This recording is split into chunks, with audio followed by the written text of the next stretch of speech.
In contrast to the rural insularity of Archie's native Mississippi Delta, his sons grew up in the culturally diverse Garden District of New Orleans, where best-selling Gothic novelist Anne Rice was a neighbor. What he got to see were these crazy tourists coming in dressed like vampires standing in front of her house. Hundreds every day who would stand in front of his house and gawk at it. We were playing most of the time anyway, but certainly when they walked by, it was always time maybe to throw the deep pass. We'd be in the front yard playing, and he was showing off his 5-step drop at the age of 5. They had these plans pretty early on, you know, that they wanted to play ball, and they played a lot. Reflecting on it now, I'm pretty sure they had some pretty big aspirations of moving on. Cooper deserves a lot of credit. He's the brother that we don't hear about. Cooper pushed him, challenged him, embarrassed him. He showed him what it feels like to lose. They're 2 years apart. The one-on-one basketball games got intense. Also, they break into a fight, and I'd be the one running upstairs screaming for mom or dad because I thought they were going to kill each other.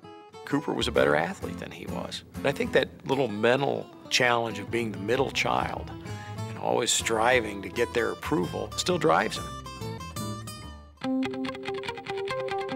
At Isidore Newman High School, Peyton won the starting role as quarterback as a sophomore. With Cooper as his primary receiver, the brother took wing. All those years in the front yard and throwing balls in the street came to count. Peyton was the best player in the country. He was the best high school football player I'd ever seen.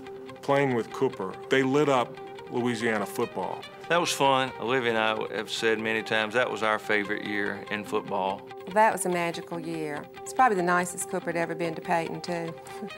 There were some other good receivers, but Cooper wanted to be sure he was going to get the majority of those passes thrown his way. He was the captain. I was a sophomore. He had his arm around me all the time. At the time, I was very hopeful I was going to be able to do it again.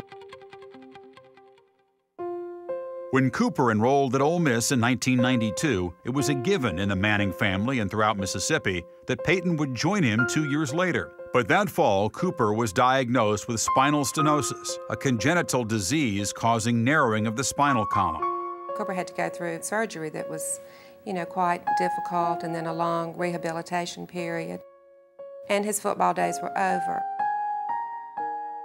Oh, it just devastated Peyton.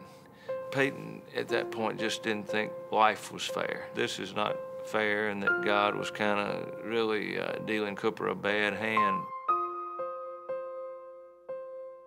That kind of bothers me still, that, why was it him? Why wasn't it me? There came a point when they thought he might die. Peyton, for the first time, he really realized that there's a whole lot more to life than football. He told me, as intense as I am, I'm not ever going to change the way I prepare and the way I approach it. I always have in the back of my mind that this can be taken away from you in the snap of a finger. Cooper wrote me a letter. He said, I want to live my dream of playing football through you. It was a true moment, in my life, had an impact on my life. That illness that Cooper suffered changed Peyton Manning's destiny. He was going to Ole Miss. He was going to go with Cooper. That was the easy decision. That was the decision everyone expected.